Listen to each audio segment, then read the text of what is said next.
piensan que es una evaluación psicomotriz?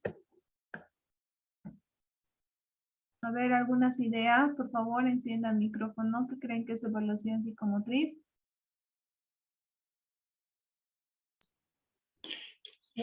La evaluación psicomotriz, Lizan, puede ser la parte motora y la parte psicológica, la parte psicológica, Lizan. Ya, eso es psicomotriz. Considerar aspectos de los aspectos motores y los aspectos psicológicos.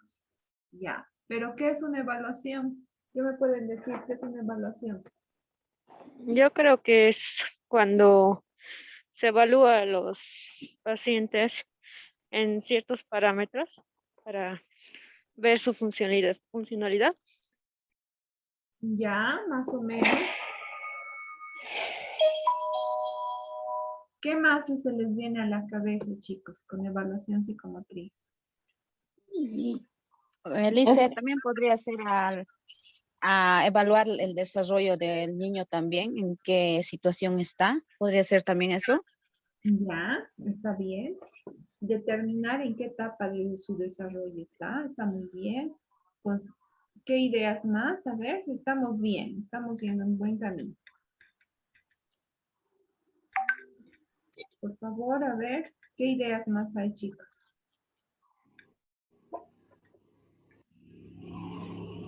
¿Qué ideas más tienen con evaluación psicomotriz?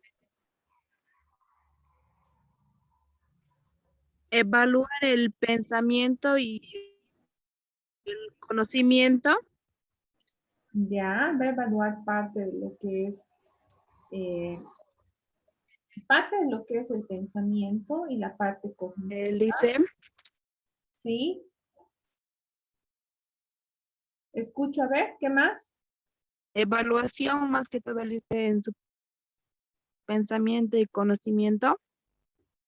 Tiene que ver un poco del pensamiento y del conocimiento, obviamente. Estamos bien, hay varias ideas que están entrando. Cuando hablamos de evaluación psicomotriz, nos permite determinar y cuantificar el estado o el rendimiento de la persona, considerando esa esfera que les decía biopsicosocial, esa esfera que comprendía la parte psíquica del pensamiento, del conocimiento de la persona, la parte biológica en cuanto a su desarrollo, en cuanto al desarrollo de sus estructuras, la parte funcional en cuanto a la activación de esas estructuras como un contexto móvil. Y obviamente, cuando hablamos de evaluación psicomotriz, determinamos en qué estado se encuentra ese ser humano considerando su edad a la edad motora, cognitiva, sensitiva que presenta en ese momento.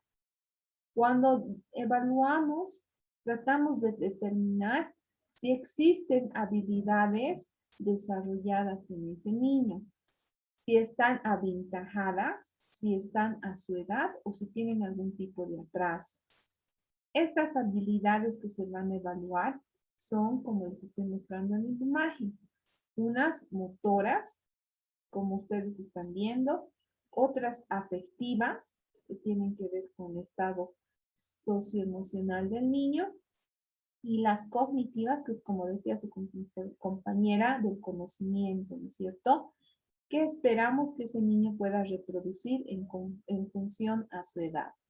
Y eso puede implicar considerar el desempeño del niño desde el punto de vista de su primer círculo social. ¿Cuál es el primer círculo social de cualquier ser humano? ¿Me avisan? Los padres, la familia en sí. Muy bien. El primer círculo de una persona es la familia. Entonces consideramos cómo es ese desempeño del niño o del ser al que estamos evaluando desde su desarrollo en su primer círculo social, que viene a ser su familia. Después consideramos también su desempeño desde el segundo círculo social, que viene a ser la escuela. Por eso es que muchas de las evaluaciones psicomotrices se desarrollan durante la primera infancia en el grado de preescolaridad, cuando los niños van al jardín, a la guardería, hacen pre-kinder, kinder, y después desde el grado de la escolaridad, ¿no? Cuando ya están dentro de una actividad educativa continua. Cuando nosotros entonces hablamos de evaluación, tenemos que reconocer lo que son las dificultades o fortalezas de ese niño en su desempeño en sus primeros círculos sociales. Cuando hablamos de desempeño en sus círculos sociales, consideramos el lenguaje, consideramos su deambulación, consideramos la independencia de este niño, su alimentación, su vestimenta. Todos esos aspectos forman parte de las habilidades y destrezas de un niño en su primera etapa. ¿Qué es lo primero que hacen los niños solos? A ver, cuéntenme, ustedes que tienen hermanitos, hijitos, han debido ver ciertas actividades que cuando ya cumplen un año, él empieza a hacer o realizar solo. ¿Cuáles son esas actividades? ¿Recuerdan? Querer comer tal vez porque ya quiere comer por sí solo, Ya. dice. Esa es una habilidad, Gusta desordenar. ¿no? Es una habilidad el que el niño pueda comer solo. ¿Por qué? Porque va a necesitar destrezas motoras como generar una pinza gruesa, luego una pinza fina, coger el alimento con la mano o con alguna cuchara, enfocar ese movimiento del plato hacia la boca, el hecho de generar movimientos finos con la boca y generar la masticación, son habilidades y destrezas que está el niño desarrollando de manera voluntaria, de manera individual, en la cual él se desempeña o se activa solo, ¿no es cierto? Esas son habilidades. Pero si ustedes tienen un hijito de 1 año y medio y me dicen, no come, solo agarra mi pecho, ¿ustedes pensarán que hay alguna alteración en ese niño?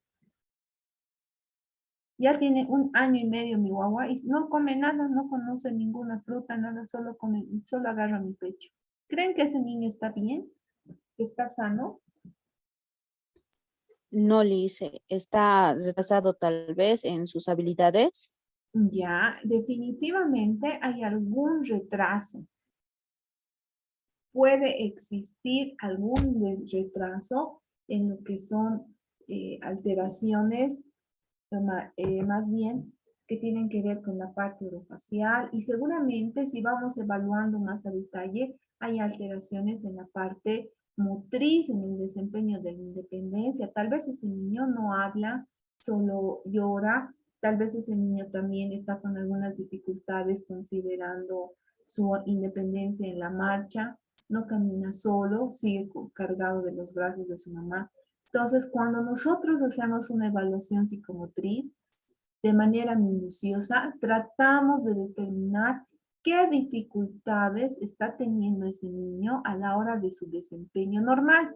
Hemos visto a lo largo de estas explicaciones el desarrollo psicomotor, qué cosas hacía el niño, cómo caminaba, qué tomaba, que si lactaba, si hablaba y no sé qué, ¿no ves?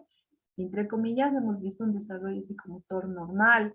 Cuando nosotros hacemos una evaluación, tratamos de ser minuciosos y ver si existe algún tipo de dificultad o ausencia de esa parte del desarrollo psicomotor considerando su edad.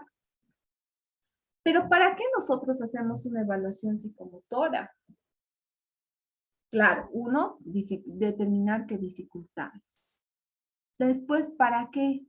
Para determinar, chicos, qué recursos voy a utilizar para tratar de normalizar esas alteraciones que he visto. Si mi niño no puede comer, porque no puede masticar, porque no hay una buena disociación del maxilar, porque hay una hipertrofia de la lengua u otros, ¿qué puede suceder? No voy a estimularle a mi paciente con una pelota boba, ¿no ve? Para desarrollar la parte orofacial. O sí, le voy a meter a mi paciente en su boquita una pelota boba. No, no ve. Cuando yo determino una dificultad, voy a seleccionar los recursos acordes a trabajar esas dificultades. Tendré que hacer estímulos con mis dedos, tendré que hacer estímulos con algunos alimentos, tendré que trabajar texturas, cucharas, etcétera. Tendré que trabajar varias cosas para estimular los movimientos de la lengua, para estimular la masticación, tendré que generar otro tipo de estímulos. Y ahí es que yo voy a enfocar los recursos necesarios para trabajar esas dificultades. No es que a todos los pacientes les hacemos lo mismo. Puede ser un paciente con hemiparesia que no tenga ningún control sobre una parte determinada de su cuerpo.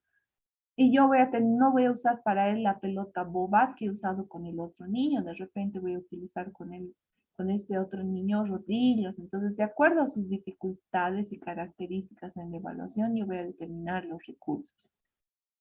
Una vez que diseñe esos recursos, voy a poder enfocar un tratamiento para poder regular esa alteración psicomotora, si es que hay algún atraso o retraso.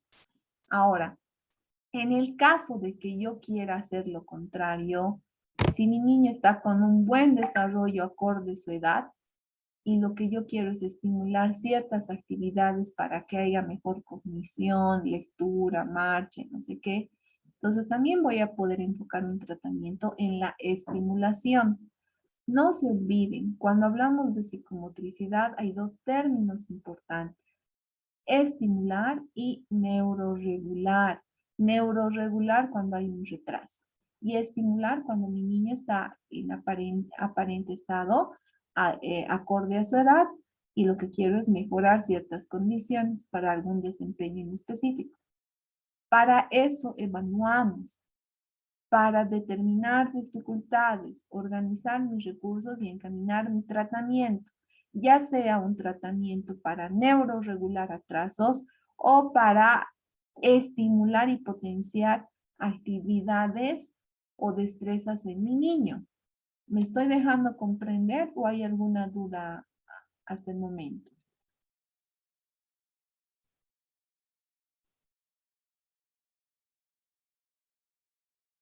Chicos, ¿alguna duda?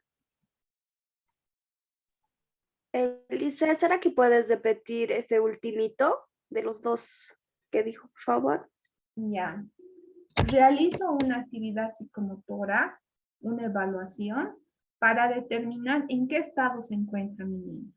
Si es que mi niño tiene algún retraso psicomotor, por decirles tiene 1 año, y cuando yo evalúo resulta que tiene solamente 9 meses de desempeño, entonces mi dirección de tratamiento va a estar enfocada para una neuroregulación psicomotora, que quiere decir tratar de desarrollar las actividades para que se igualen a la edad cronológica que tiene ese niño, ¿no? O caso contrario, si mi niño cuando lo evalúo está bien, acorde a su edad, y yo necesito estimular algunas destrezas para mejorar, digamos, alguna actividad física o alguna situación, yo quiero estimular o potenciar ciertas actividades motrices de mi niño, lo que yo voy a hacer es la estimulación psicomotora. Cuando trabajamos tratamientos, hablo de dos cosas: neuroregulación cuando hay un atraso psicomotor, o estimulación cuando tengo que potenciar alguna actividad en mi niño.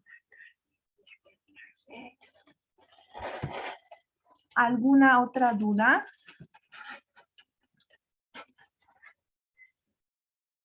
Chicos, ¿alguna duda? Disculpe, Elisa, ¿desde qué edad se empieza a hacer estas evaluaciones? Las evaluaciones psicomotrices se hacen desde que nacemos hasta la edad necesaria.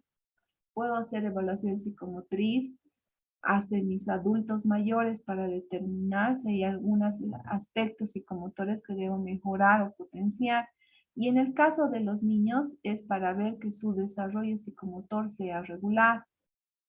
Entonces se hace desde que nacemos. De hecho, cuando nacemos nos hacen la primera evaluación de nacido vivo que se llama APGAR, que son las primeras respuestas funcionales cuando nacemos. Y de acuerdo a ese APGAR, se determina si es que nuestro niño está sufriendo alguna alteración o va a tener algún tipo de retraso en su desarrollo. Y a partir de eso, los pediatras o el neurólogo pediatra que esté a cargo de ese niño manda a hacer evaluaciones psicomotrices regulares cada mes, cada 3 meses, para ver que su desarrollo esté equilibrado o igual a la edad cronológica. Cuando me imagino las que son mamás, les han llevado a su primera consulta a la semana de nacido, ¿no es cierto? Nos piden llevar a los niños. Van a la semana de nacido porque la pediatra hace la primera evaluación psicomotriz. ¿No? Me imagino, o algunas deben recordar, que les han dicho si escuchan los estímulos auditivos cuando le hablamos, ¿no? Cuando le cantamos, le arrullamos, si el bebé cierra sus ojos cuando hay mucha luz, o si hay una buena succión, o si les coge el dedito, y han debido ver que dentro de esa evaluación la pediatra toca ciertos segmentos en la rodilla, en el tobillito, en el pechito del bebé para ver si existen algunos reflejos acordes al mes, a la primera semana de nacido vivos. ¿Recuerdan eso las que son mamás en el grupo cuando los han llevado a su primer control a la semana, los bebés? ¿Recuerdan? Sí, Elise. Es verdad, ¿no ve? Entonces, desde que nacemos y hasta hasta parte de nuestra segunda infancia, nuestros pediatras de forma un poquito más arcaica, diríamos, hacen evaluaciones psicomotrices para ver si estamos desarrollándonos acorde a nuestra edad. Pero la evaluación psicomotriz, nosotros como fisioterapeutas la hacemos para determinar si nuestro niño está acorde a esa edad. Ahora vamos a ir conociendo algunas herramientas. Bien, cuando hacemos una evaluación psicomotriz y queremos generar un protocolo de tratamiento, siempre debe haber una evaluación inicial, una evaluación durante el proceso de tratamiento y una evaluación final. Entonces estamos hablando de que como mínimo va a haber 3 procesos de evaluación. La evaluación inicial nos va a dar los determinantes en el retraso de nuestro niño, en el retraso psicomotor o en el estado regular que éste se encuentre, ¿no? Acorde a su edad cronológica. Entonces, a partir de esto vamos a ir viendo si existen cambios durante la evolución de nuestro niño en el tratamiento que ofrezcamos. En la parte media de nuestro tratamiento, digamos que ustedes se han programado un tratamiento de un mes, un protocolo de avance para un mes. Entonces, a los 15 días, ustedes hacen una evaluación del proceso. Y ahí nos va a permitir ver si ha habido un avance o el estado del niño ha sufrido un retroceso o se ha mantenido tal cual a la evaluación inicial. ¿Por qué se hace una evaluación durante el proceso? Porque si yo durante 15 días no he generado ningún cambio en el desarrollo de mi niño, significa que no estoy generando un buen tratamiento. Y esto me permite cambiar parte de mi tratamiento para tener un enfoque mejor y demostrar que la terapia va a generar rehabilitación o cambios en mi paciente. Entonces, en esta evaluación en el proceso se me permite modificar mi protocolo de tratamiento para encontrar modificaciones de avance en mi paciente. Ahora, en la evaluación final, voy a comparar estos dos procesos y voy a determinar las variantes o cambios funcionales de mi paciente. En este caso, me voy a permitir ver si mi abordaje terapéutico ha tenido éxito o caso contrario, debo modificar todo eso. ¿Hasta ahí me están comprendiendo?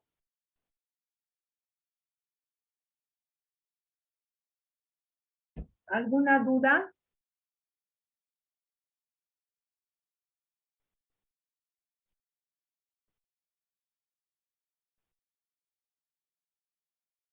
Chicos, ¿alguna duda?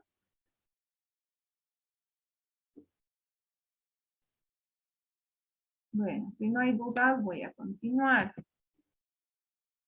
Entonces, ya durante el proceso de evaluación psicomotora, yo voy a tener que trabajar desde dos aspectos evaluativos. Una parte de evaluación cualitativa y una parte de evaluación cuantitativa. Cuando yo utilizo la primera etapa de evaluación cualitativa, voy a ver aspectos narrativos que los padres me puedan narrar, los padres, los tutores o las personas cercanas a la persona que voy a evaluar. Para eso voy a utilizar una entrevista que va a ser un diálogo abierto con la persona en la cual me van a describir los aspectos que está cursando su niño, ¿no? ¿Por qué está haciendo esta evaluación? Me dirán, mi niño no gatea, no habla, no come, no se siente, etc. Entonces voy a hacer en esta entrevista un diálogo abierto para determinar cuáles son esas alteraciones que está teniendo mi niño o cuáles son esos signos de alerta que los ha llevado a los papás a hacer una evaluación. Luego voy a tener que hacer una observación psicomotriz del niño. A grandes rasgos voy a dejar que el niño se desenvuelva en un ambiente, que haga sus actividades de la manera más natural y yo voy a tener que observar su desempeño en esa actividad que el niño goza hacer para ver qué alteraciones puedan verse. Y mi descripción de esta observación va a ser todo literal. En cambio, cuando sigo la segunda etapa, que es la evaluación cuantitativa, voy a tener que utilizar en esta etapa escalas de evaluación, fichas, instrumentos, tablas estandarizadas, pruebas estandarizadas, que me den valores numéricos para determinar en qué etapa psicomotora está mi niño. ¿Cuál es ese número cuantificable de la evaluación para poder determinar en qué estado o situación motora se encuentra mi niño? Estas escalas de instrumentos estandarizados los vamos a ver en lo que es evaluación psicomotriz.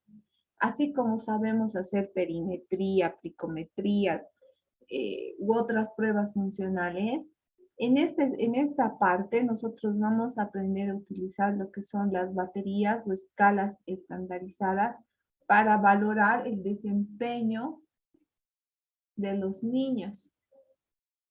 Ya vamos a ir viendo más adelante ciertas escalas que nos van a permitir desarrollar la evaluación psicomotora propiamente dicha. Entonces, una es algo que quiero que quede claro. Una evaluación cualitativa me van a dar los aspectos o cualidades verbales y observables que nosotros podamos tener acerca de ese niño. Va a estar la referencia de sus familiares, sus seres o tutores más cercanos y la observación psicomotriz desde nuestro ojo como observador en un desempeño natural del niño. Ya lo cuantitativo viene reglamentado, estandarizado. Voy a tener que utilizar ciertas tablas y ciertas pruebas que ya están totalmente diseñadas para trabajar con mi niño. Y voy a tener que utilizar las mismas herramientas que sugiere el autor para realizar esa prueba. Hasta ahí está claro, ¿verdad, chicos? ¿O hay alguna duda? Está claro, Lisa. Ahora, la evaluación cualitativa en la entrevista, ustedes van a tener que generar un cuestionario para ir encaminando la dirección de ese diálogo abierto que van a tener con los papás. Porque a veces sucede que cuando vamos a una entrevista médica, ¿no ve? Y empezamos a charlar con el paciente y nuestra prioridad ha sido por ir, por ejemplo, por un dolor de estómago. A veces la charla se tergiversa y le quedas contando al doctor o al terapeuta de un uñero, ¿no ve? Se tergiversa tanto la charla que del dolor de estómago te has ido a tu dolor de uñero y no tenía nada que ver con el motivo real de la consulta. Entonces, cuando hacemos la entrevista, nosotros como fisioterapeutas tenemos que también generar un diálogo que encamine a ver cuál es ese motivo de consulta. En este caso va a tener que ver con el desempeño del niño en sus actividades motrices. Eso es algo importante. Entonces, cuando yo les mande a armar su ficha de entrevista, ustedes van a tener que hacer preguntas coherentes para poder trabajar con con el evaluador y con el paciente y con las personas entrevistadas. Bien. Entonces, todas estas técnicas o instrumentos cuantitativos nos van a dar el nivel de maduración del niño, en qué etapa madurativa psicomotora se encuentra nuestro niño. ¿A través de qué? A través de pruebas psicométricas. Decimos pruebas psicométricas porque cada evaluación nos va a dar un puntaje en el desempeño del niño. Nos va a dar en qué grado de desempeño o de desarrollo va a estar nuestro niño.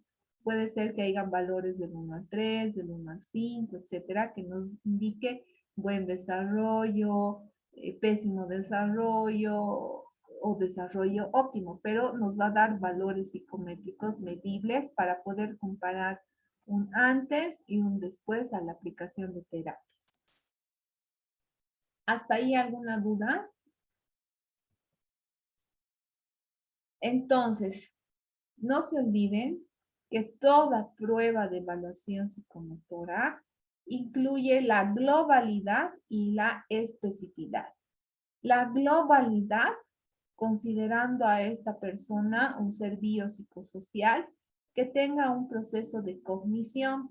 Un proceso cognitivo no solo incluye aprender un tema o una lección o una tarea, sino comprende la cognición de aprender a comer, a hablar, a leer, a mirar, a escuchar, a caminar, a determinar ciertas actividades como pintar, etcétera, ¿no es cierto? Los considero a la globalidad integrando todo este conjunto de funciones como ser humano en el proceso de aprendizaje del mismo. Pero también hablamos de la especificidad, que quiere decir que voy a tener que evaluar cada desempeño desde un punto determinado, como el área motora, por ejemplo, ¿no es cierto? Solo su desempeño en el área motora, por ejemplo, en caminar, en sentarse, en poder rolar, en poder pararse, en el lenguaje, en la forma en la que se comunica, la expresión verbal, la vocalización, o en la parte educativa, cómo se desempeña en la hora de aprendizaje de algún tema, de alguna lectura u otros. Entonces, se valora desde la globalidad y también se evalúa desde la especificidad. Cada punto de la evaluación va a significar algún avance, retroceso o progreso en el niño. No se olviden, valoramos globalidad y especificidad. Y en esta parte de especificidad es donde se tarda más, porque ahí voy a tener que usar mis pruebas o escalas de valoración a detalle y punto por punto para ver si hay un avance o retroceso. Al final de que haga toda mi evaluación, voy a llegar a un diagnóstico. Este diagnóstico psicomotor me va a permitir determinar el perfil de mi niño o de mi paciente evaluado. Y el perfil me va a dar las características socioafectivas de cómo este niño se desenvuelve en su entorno. Vamos a tener de repente un niño agresivo. Un niño agresivo tiene características denominadas como la torpeza motora. Eso significa que va a haber un retraso psicomotor en este niño. O los niños letargados, que también van a tener algún tipo de alteración psicomotora, ¿no? Porque van a ser más flácidos, con menos musculatura, ausentes en actividades donde haya más personas, va a ser un ser asocial, ¿no? Con poca interactuación, etc. Entonces, todas mis evaluaciones me van a permitir generar un diagnóstico. en el que se destaquen destrezas y habilidades o se opaquen las mismas por alguna situación de alteración en su desarrollo. Para eso es importante seguir unos pasos. Uno de estos pasos para empezar una evaluación psicomotora es determinar la edad cronológica y la vamos a determinar en días y meses. Luego se va a determinar la edad mental, la razón que existe entre la edad mental y la edad cronológica, el coeficiente de desarrollo y el perfil de desarrollo. Estos últimos tres que les estoy mencionando, y en realidad estos 4 últimos puntos, es más desde el punto de vista psicológico, perfil de desarrollo, desde la parte de la interacción social, aunque nosotros también tenemos un perfil de desarrollo motor. El coeficiente de desarrollo motor hace referencia a un estado igualitario a su edad cronológica. Y la razón entre edad mental y cronológica es una interacción de ambos. Sin embargo, este perfil de desarrollo lo hace un poco más específico el psicólogo o desde el punto psicológico. Nosotros vamos a ir determinando edades motoras en función a la edad cronológica. Para eso vamos a hacer un ejercicio, chicos. Y les estoy poniendo aquí un ejemplo, ¿ya? Cuando nosotros queremos hallar la edad cronológica, tenemos que saber la fecha de nacimiento de la persona a la que vamos a evaluar. Aquí les estoy poniendo una fecha de nacimiento que es el 1 de diciembre del 2016. ¿Ya? Entonces, siempre cuando nosotros tratamos de hallar la edad cronológica, voy a tener que utilizar los valores de lo que es la edad, la fecha del nacimiento de nuestro paciente con la fecha actual por la que estamos cursando. Entonces, cuando yo evalúo a un paciente, tengo que poner la fecha actual como primer factor de datos. Este es un ejemplo considerando el año 2017, ¿ya? Entonces, colocamos el año en la fecha actual. Vamos a colocar el mes. Y luego vamos a colocar los días. De esa manera debe estar ordenada. En este caso, como es un ejemplo antiguo, vamos a cambiar la fecha. Estamos en el año, ¿qué año estamos? 2021, ¿no es cierto? 2021.